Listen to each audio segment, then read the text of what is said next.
click the bell icon to get latest videos from Ekeeda. Hello friends, today we will talk about recursive queries in SQL, where we can put the recursive queries and what are the recursion in SQL that we can mention, what are the fixed point in recursion, what are the disadvantages or restriction of recursion in SQL.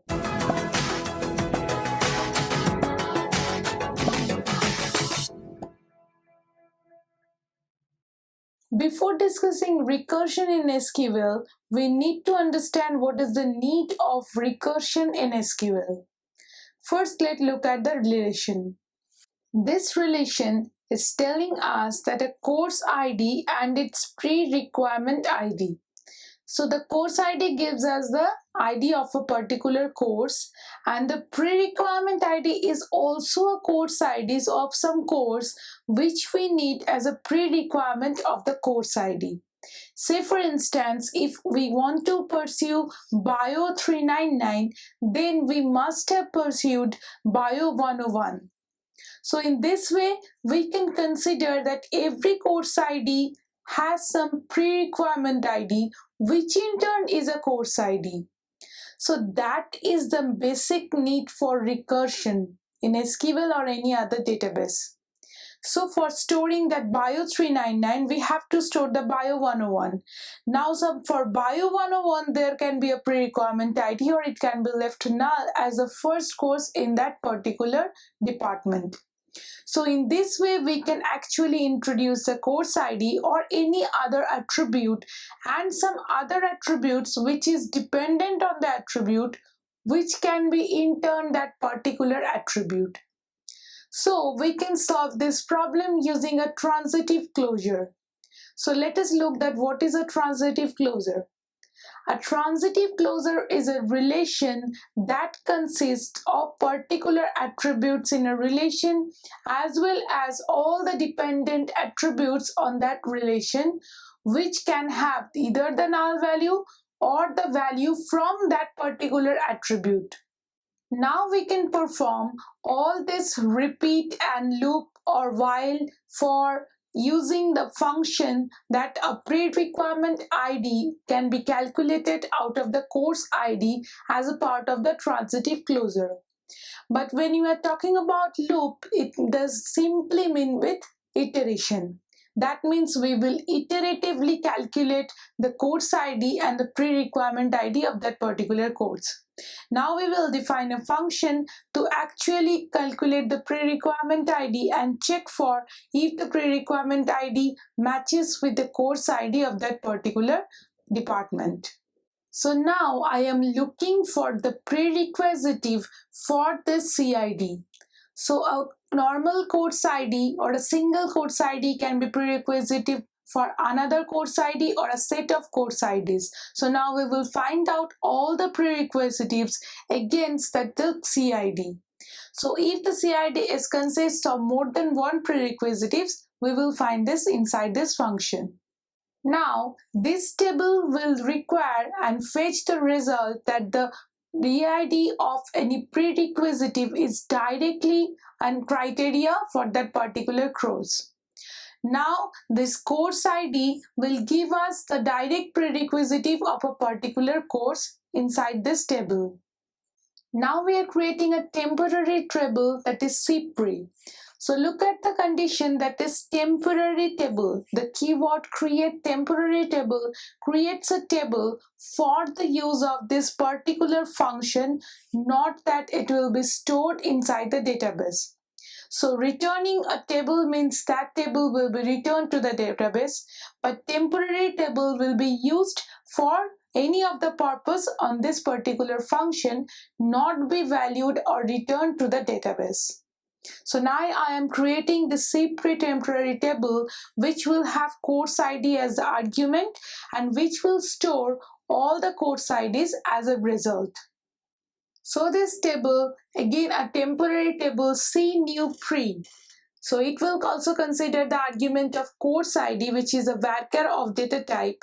Now this table will store the course ID of this particular course which has been previously a pre-requirement ID of another course. So it is generally a course ID that has been introduced and has a pre-requirement ID of another course. Now I have created another temporary table, that is temp, which will store any intermediate result between this function. Now see, first I am inserting the values of the pre-requirement ID into the table new cpre, which will consider and control all the course IDs that has been a pre-requirement ID of another course. So I am selecting this as a pre-requirement ID from the prereq relation that I have defined earlier.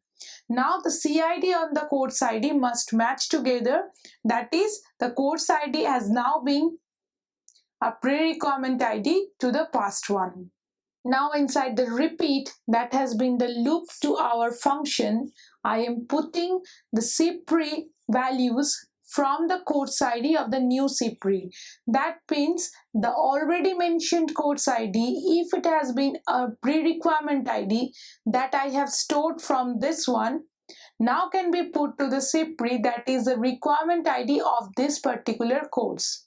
So if the pre-requirement course ID, that is the main table that we are using, and the new cpre.course ID, that are being the course ID of the pre-requirement on the course, has been matched, so we are selecting that course IDs and then put it into the temporary table.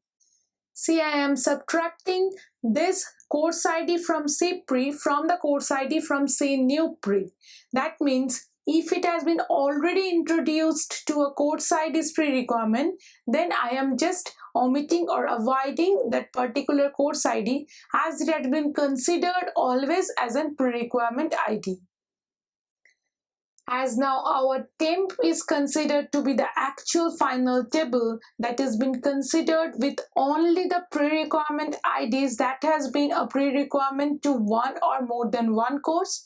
So we are first deleting all the tuples from the new cpro to make it empty, and now again insert into the values from the table temp into the new cpre to actually have the new course ID that has been pre-requirement to another course. After that, we can free up the variable temp and the table from all the values that I have already stored into the new cpre. See, my condition that I have put in the until is not exist select star from new cpre.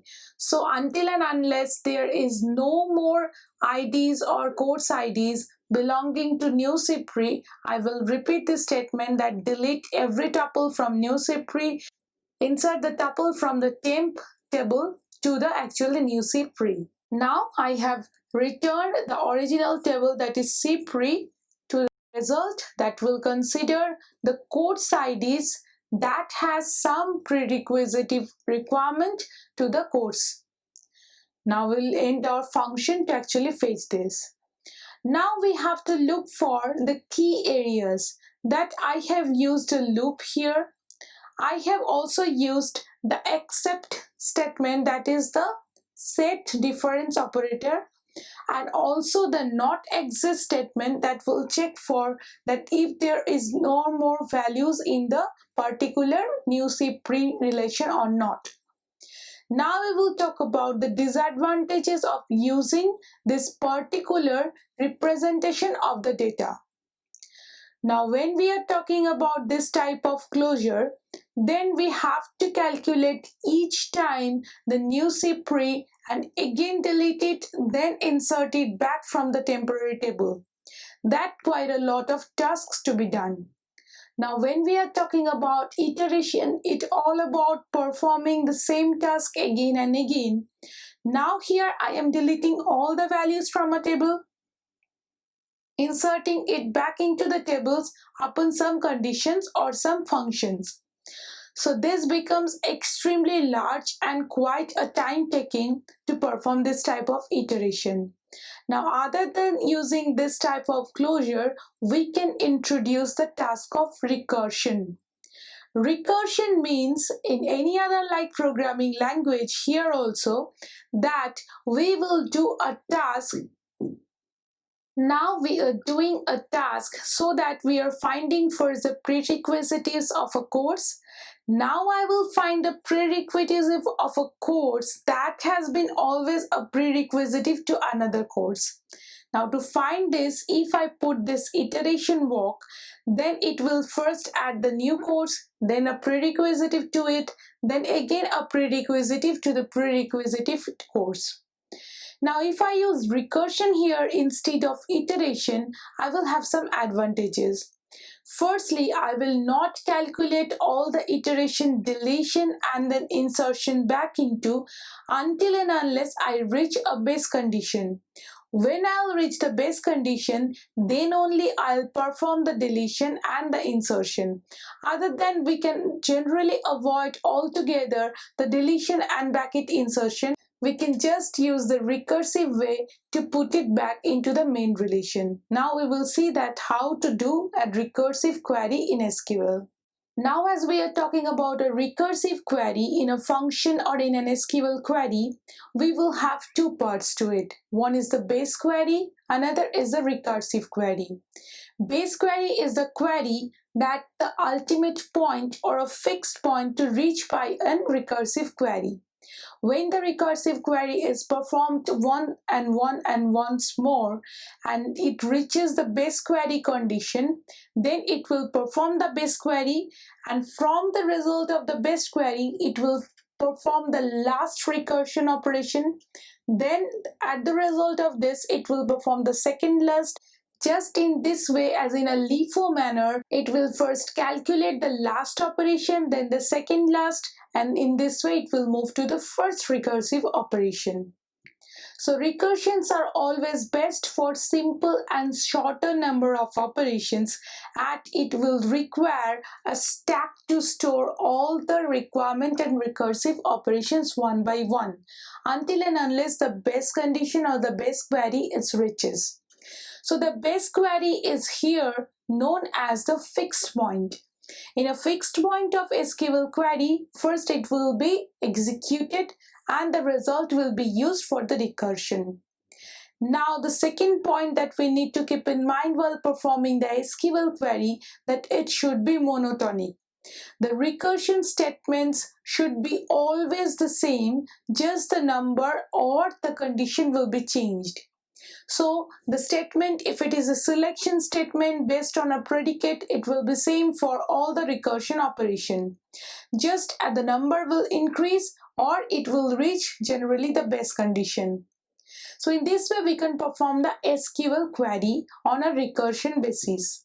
Now we will see an example how to write an SQL query with a recursion. Now with the same problem we will use a recursive query other than using a closure. Say with the keyword with recursive, I am creating a recursive query that is cprereq, considering the course ID and prereq ID.